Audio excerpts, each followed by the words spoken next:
Hello and welcome to Lavneesh sir की class. आज की शिक्षा निदेशालय राष्ट्रीय राजधानी क्षेत्र दिल्ली की वर्कशीट नंबर 25 जो कि कक्षा 9वीं के विद्यार्थियों के लिए है। यह ली गई है सामाजिक विज्ञान के अर्थशास्त्र विषय से और जिसमें हम समझने का प्रयास करेंगे पालमपुर गांव की कहानी और उसका भाग 3 आज हम पढ़ेंगे व समझेंगे।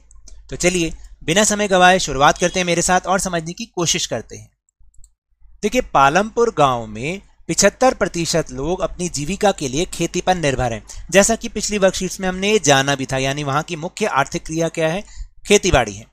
और कृषि उत्पादन में एक मूलभूत कठिनाई है खेती में प्रयुक्त भूमि क्षेत्र जो वस्तुतः स्थिर होता है।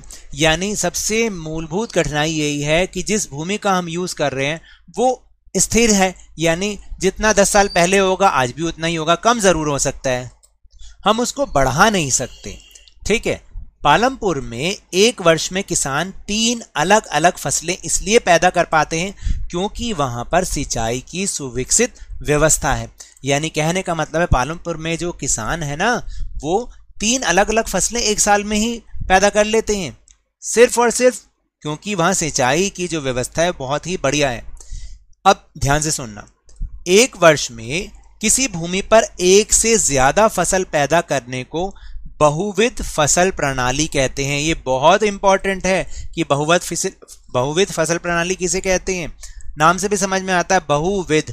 ठीक है, यानी एक वर्ष में किसी भूमि पर एक से ज्यादा फसल पैदा करना, इसको ही हम बहुविध फसल प्रणाली कहते हैं। यह भूमि के किसी टुकड़े में उपज बढ़ाने की सबसे सामान्य प्रणाली है। यानी आप बदल बदल के फसलें पैदा कीजिए तो इससे क्या होता है, जो हमारी उपज भी बढ़ती है और भूमि की उपजाऊ शक्ति भी बढ़ती है। पालमपुर में सभी किसान कम से कम 2 मुख्य फसलें पैदा करते हैं। फिर दूसरा तरीका अधिक उपज के लिए खेती में आधुनिक कृषि विधियों का उपयोग भी करना है। अगर हमें देखिए, एक तो ये तरीका हो गया उपज बढ़ाने का कि भाई बहुविध फसल प्रणाली हमने यूज की। दूसरा, जब हम आधुनिक कृषि विधियों का प्रयोग करते हैं तब भी हमारी उपज अधिक बढ़ जाती है। 1960 के दशक के अंत में हरित क्रांति ने भारतीय किसानों को अधिक उपज वाले बीजों HYV के द्वारा गेहूं और चावल की खेती करने के तरीके सिखाए। यानी 1960 के दशक में सरकार ने हरित क्रांति के नाम से कार्यक्रम चलाया जिसमें किसानों को HYV बीज उपलब्ध कराए गए। भारत में पंजाब, हरियाणा और पश्चिमी उत्तर प्रदेश के किसानों ने खेती के आधुनिक तरीकों का सबसे पहले प्रयोग किया। इन क्षेत्रों में किसानों ने खेती में सिंचाई के लिए नलकूप और HYV बीजों, रासायनिक उर्वरकों और कीटनाशकों का प्रयोग किया और इससे उन्हें क्या मिला? इससे उन्हें गेहूं की ज्यादा पैदावार प्राप्त हुई। परंतु हुआ क्या? हरित क्रांति के कारण उर्वरकों के अधिक प्रयोग से मिट्टी की उर्वरता शक्ति कम हो गई, यानी उपजाऊ शक्ति कम हो गई। यानी ऊपर हमने जहां पर हरित क्रांति के फायदे पड़े तो हरित क्रांति के नुकसान भी हुए। क्यों हुए? क्योंकि हम उर्वरक, रासायनिक उर्वरक, ये जो रासायनिक खाद होती है ना, उसका हमने ज्यादा प्रयोग करना शुरू कर दिया। तो इससे क्या हुआ? मिट्टी की उपजाऊ शक्ति खत्म हो गई, कम हो गई। इसके अतिरिक्त नलकूपों से सिंचाई के कारण भूमि जल के सतत प्रयोग से भौम जल स्तर कम हो गया। यानी अब क्या हो रहा है कि हम बिजली वाले पंप सेट लगाते हैं, उससे सिंचाई करते हैं, अब वो चला छूट गया। ठीक है, तो पानी बहता रहा और हमने ज़्यादा से ज़्यादा ज़मीन के पानी का इस्तेमाल किया। इससे क्या हुआ? जो ज़मीन का अंडरग्राउंड वाटर लेवल है ना, वो कम हो गया। अतः कृषि का भावी विकास सुनिश्चित करने के लिए हमें पर्यावरण की भी देखभाल करनी चाहिए। खेती के लिए भूमि बहुत महत्वपूर्ण है। दुर्भाग्यवश खेती के काम में लगे सभी लोगों के पास खेती के लिए पर्याप्त भूमि ही नहीं है। तो इसलिए देखो, जब खेतीबाड़ी के लिए सबसे महत्वपूर्ण भूमि है, लेकिन बहुत लोग ऐसे हैं जिनके पास खेती करने के लिए अपनी भूमि ही नहीं है। पालमपुर में 150 परिवारों के पास खेती के लिए भूमि नहीं है। 240 परिवारों के पास 2 हेक्टेयर से भी कम छोटी भूमि के टुकड़े हैं जिस पर खेती करने से उन्हें पर्याप्त आमदनी नहीं होती। मझोले यानी जो मिड वाले हैं और बड़े किसानों के 60 परिवारों के पास 2 हेक्टेयर से अधिक भूमि वाले खेत हैं, जिनमें से कुछ बड़े किसानों के पास 10 हेक्टेयर या उससे भी अधिक भूमि है। छोटे किसानों को पूंजी की व्यवस्था करने के लिए क्या करना पड़ता है? बड़े किसानों या गांव के साहूकारों से ऊंची ब्याज दर पर कर्ज लेना पड़ता है।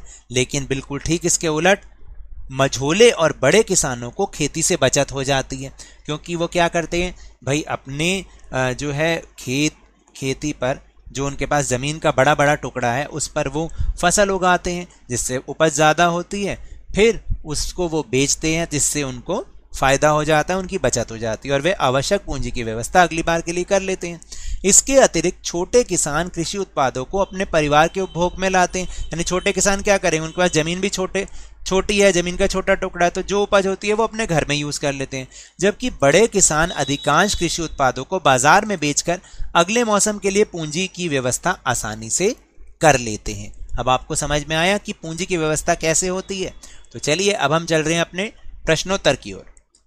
पहला प्रश्न है कि बहुविध फसल प्रणाली से आप क्या समझते हैं। ये हमने ऊपर अभी बहुत अच्छे से समझा कि एक वर्ष में किसी भूमि पर एक से ज्यादा फसल पैदा करने को बहुविध फसल प्रणाली कहते हैं। फिर दूसरा प्रश्न है कि हरित क्रांति के क्या दुष्परिणाम देखने को मिलेगा, यानी क्या बुरे प्रभाव। तो पहला है कि हरित क्रांति के कारण उर्वरकों के अधिक प्रयोग से मिट्टी की उर्वरता कम हो गई, यानी उपजाऊ शक्ति कम हो गई, और इसके अतिरिक्त नलकूपों से सिंचाई के कारण भूमि जल के सतत यानी लगातार प्रयोग से भौम जल स्तर कम हो गया, यानी जो अंडरग्राउंड वाटर लेवल है वो कम हो गया।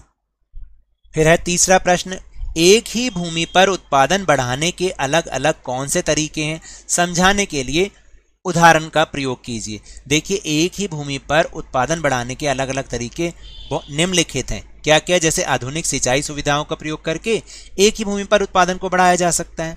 फिर दूसरा, जैसे मैंने अभी आपको समझाया, HIV नहीं है, ये गलत है, HY है। HYV बीज का उपयोग करके भी एक ही भूमि पर उत्पादन बढ़ाया जा सकता है। ये वो बीज होते हैं जिनसे उपज बढ़ जाती है। और उर्वरकों का उपयोग करके भी, रासायनिक खाद और कीटनाशकों जैसे रसायनों का उपयोग करके भी उत्पादन को बढ़ाया जा सकता है। तो इसका उदाहरण क्या है, देखिए, पालमपुर में पारंपरिक किस्मों से उगाई गई गेहूं की पैदावार 1300 किलोग्राम प्रति हेक्टेयर थी, परंतु HYV बीजों से उपज 3200 किलोग्राम प्रति हेक्टेयर हो गई। तो इस प्रकार गेहूं के उत्पादन में भारी वृद्धि हुई थी। तो ये इसका एक उदाहरण हो सकता है। अब इसके बाद है प्रश्न नंबर 4। प्रश्न नंबर 4 है कि छोटे किसानों से भिन्न मझोले और बड़े किसान कृषि के लिए पूंजी आसानी से प्राप्त कर लेते हैं, कैसे।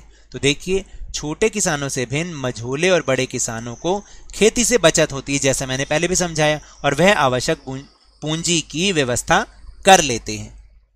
तो टेलीग्राम ऐप पर भी हमने अपना चैनल लवनीश सर की क्लास बनाया है, जिसका लिंक आपको डिस्क्रिप्शन बॉक्स में मिल जाएगा।